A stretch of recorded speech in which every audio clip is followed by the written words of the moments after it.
my main message and sort of motto with the students and here is making sure that everything is really organized and really consistent week to week. So what I do is each week I make all the information available on Sunday morning. So Sunday at 9 o'clock, everything for that week becomes available. So for example, week 1 here. So each week the due dates are always the same. So for the stats course, their APA assignment was always due on Wednesday. Their research methods assignment was always due Thursday. Their stats assignment was always due Friday, and so on. But they were free to do it, at their leisure whenever they wanted. They just had to do it as long as they met deadlines. And because I kept it the same, week to week, then there was really, I found, no excuse.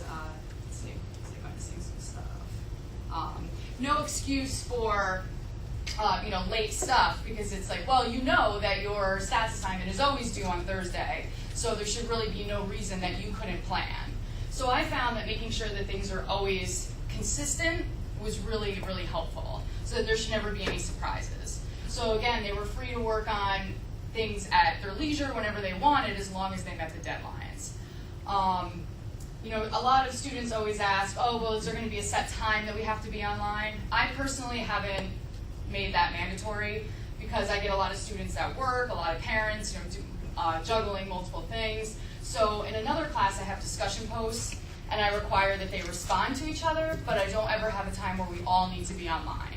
So again, it's the same thing, where as long as they do the discussion post by Tuesday or Thursday, that's fine, but they don't have to be online at any specific time.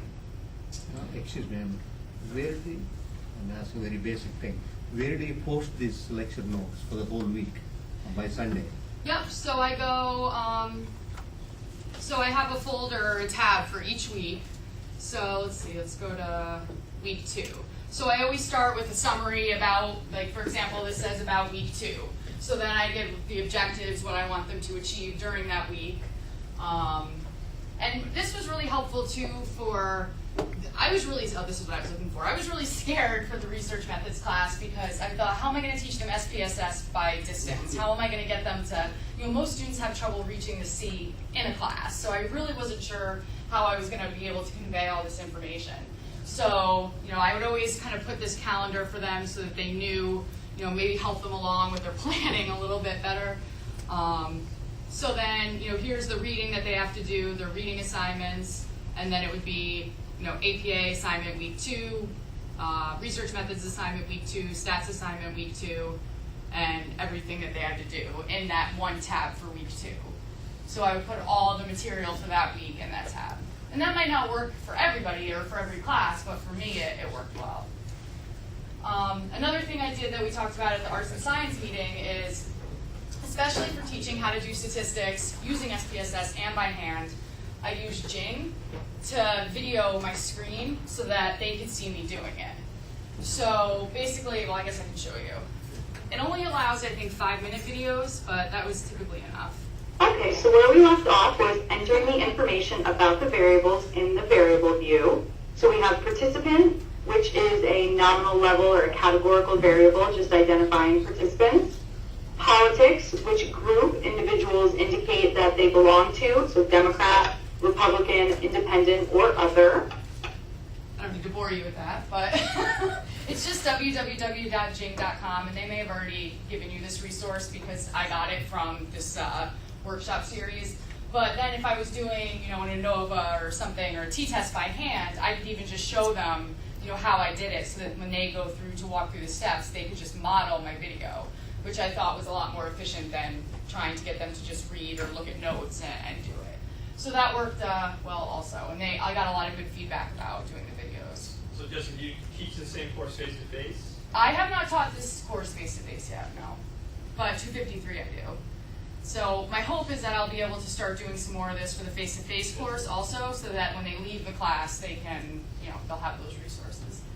One lesson that I came into this summer, more so than the summer before, was that people didn't seem to buy the books in time. So it was kind of like the middle of week 2, and it's, oh, I can't do the assignments because I haven't bought the books yet. So I don't know if you have any thoughts on an efficient way to reach out to them before. So if they don't sign on until the first day, and then they see that they have to buy these books, and then it takes them a week to get them from Amazon or from the bookstore, they're already starting out a week behind. I scanned my first chapter. Oh, okay. I don't know. It's being recorded right now, but yeah, I just, for the first week I scanned, and then after that, students That's have a to good get the book. idea. But it helps, like you said, to get students started that first Right, week. especially in the 4-week or the condensed, the winter term course, because they start out a week behind. I mean, there's really no coming back from that. So I would recommend, if you could, reaching out to them, beforehand with the required materials, which I'll definitely do in the future. And then a lot of people register once the class is already started. Sorry, when I taught in winter term, Yeah. the bookstore had a problem with my book orders, so they didn't have them by the first day. And the library was really good about helping me put stuff on electronic reserve. That's Oh. another option as well. Okay, yeah, that's a good idea. Let me ask. Yeah. With Jing, were you able to edit? How often do you find yourself messing up and then having to go back and redo everything? In the beginning, quite a bit, but once I got the hang of it, not as often. So I don't think you can edit it once you've already made it. No. No. But since it's only 5 minutes, I mean, it's not like I would go through a 30-minute video and then say, oh no, I accidentally cursed and now I have to redo it. So, no, I mean, after a while I was just making them and then it was fine. And I think you should all remember, if you're going to use Jig too, it's not a production that's going to end up on like the Disney Channel or TBS or it's not kids, it's Disney Channel. But it's like you talking in front of the class. If you have a little gaffe, just keep going. And if you totally screw something, yes, you have to go back and redo it. But if you misspeak or if you stutter on something, I would just advise just keep going through, because the students are going to just watch it once. It's as long as they get the point of the content. I would say it was more likely that I was doing the video at home and then, like an ambulance went by and I would have to redo it or something odd like that, or a dog barked, but more, yeah. If you have a gap or a stutter or something, I mean, they kind of, expect that. It doesn't have to be perfect. In relation to the textbook issue, when I teach managerial statistics face-to-face, 80% I use textbook, and they all have to buy that. But 20% cases, handouts, I post on the blackboard.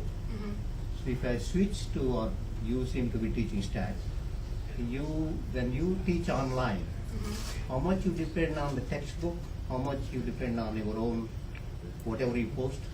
So for the content that they're receiving, I rely almost entirely on the textbook, but then the assignments are assignments that I've made. So that coincide with the textbook, but I would have supplemental handouts or assignments, but the reading, I don't make notes like PowerPoints like I would for a regular class. Because I did that the first semester I taught it, and I found that they weren't using them. They were just reading the book to get what they needed, and they weren't going through the PowerPoints. So therefore, the textbook is still the main resource for you and the students. And I would say that in the classroom, I'm the opposite. I rely mostly on what I do in class, and then the textbook is a supplement. But I feel that for online, the textbook is the main source of content, and then anything extra I can give them. I also try to give them an estimate of the amount of time I think it should take them, because some weeks, some assignments take longer than others. I think I probably overshoot because I'm hoping they're actually reading and thinking about it and doing everything very thoroughly. But I like to give them an idea of, well, I think this assignment, put 2 hours away for this. Don't wait till the last 10 minutes before it's due. So then they would always have an APA style assignment, which was typically something like, oh, here's their reading. So first I put their reading. And their APA assignments were always due on Wednesdays. So I put this here, and it looks like, I don't remember what it was. This is a while ago. And that consistency, you think, helps Jessica too, probably? So it's every Wednesday? Every Wednesday is the APA style assignment. Yep. Every Thursday was, and they're not, this was correct, these are all incorrect citations. So now go ahead and put in the correct, APA style citation using your APA manual. Do you have exams, or it's just assignments? I did a reading check quiz at the end of each week. So typically just multiple choice. I think 10, I don't know if we can look at them. Yeah. Just to kind of do the reading, make sure they're doing the reading. And this was nice. As much as, I don't always like multiple choice tests, but having them be able to get the feedback immediately from the multiple choice tests I really liked. So they take the test, they know what they got, and it was one less thing I had to grade. Did you give them a lot of weight for those quizzes, or it was like fairly low stakes, kind of? Oh gosh, I don't think it was a ton. Let's see, let's look at the syllabus. Oh. Did you incorporate a major exam as well as the quizzes? No, this is 270W, so their final project was their research proposal. So they had a 30-page or so paper at the end of the semester. So That it was project-based. a project-based. And then one of the assignments each week was a writing, so that they didn't get to the last week or the 8th week, and now they have to write this paper. So we kind of built off of it based on everything else we did. But then I'm really hands-on with giving them feedback, especially in the stats class. If they turn in an assignment, I give a lot of thorough feedback to them. So there's a lot of individual, back and forth with them and myself. But in the stats class, there's not as much collaboration among them, I would say, as there is in this one more content course where we do the discussion board and stuff, and they get a chance to kind of talk with each other. Was your feedback email, or how'd you do? All email, yeah. So I would typically use track changes and comments and give them feedback that way, and then send a document back to them. And I'd be happy to enroll any of you in these courses, as students, and then you could look around if you want. Typically, how many 5-minute videos do you have per week? I think just for the stats, it would just probably be one for each stats technique that I was using. So a lot of it was a student reading intensive that they had to go read on their own. And Yeah. Quick question.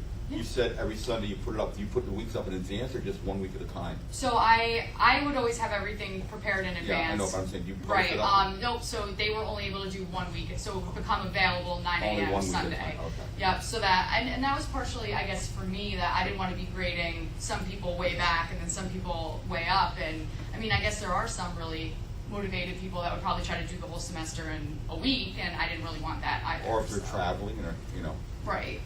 Yeah. Or they could start swapping work. Right. Oh, yeah, that's a good point. Yeah, I didn't even think of that. I found, in terms of the cheating, I don't get the impression a lot of these students know each other, and that, I don't know that for sure. Interesting. But it's very heterogeneous, makeup of people that are taking these courses. A lot of older returning students and a lot of, some traditional students, but I don't get the impression, at least from the posts and the stuff that I'm getting, that they're collaborating. But it's always possible. That was my question about what proportion of your class did you think were students who are on campus, but just lazy to get up at a certain time and come to class and want to take an event? And that's the kind of population you would expect would be more. She taught this summer, so these students Right. were all home. So they Yeah. didn't know each other. But I would say it was probably about, is 50-50 fair? The stats class was more psych majors, people that are, Yeah, it's like 253 would be a nice. 253 gets more, half may be a returning student, but I work, so I'm going to do this online, right? You can tell from the post that these people are professionals and not traditional students. As a student, can the student email each other Sure. Yep. without the instructor's knowledge? Yeah. Yep. We use Speaking of ways, yeah. Well, just everybody's email address is open. If you go to www.harvard.edu. You can do it right in Blackboard as well. We use email as a main way to communicate with their students. How time consuming? Do you find you get tons of email every day, and they expect you to respond immediately? Part of the scheduling helps with that, so I would know when I would be expecting assignments to start coming in, and I would know when questions were going to start coming in. So part of me having that rigid, this is when this is due each week, is that it helped. I typically wasn't getting a lot of random emails. It was more when assignments were due. So I did do a lot of one-on-one, back and forth emailing. Yeah, I will say that. In terms of time, yeah. It's hard to estimate, but I feel like I was always back and forth, communicating with them.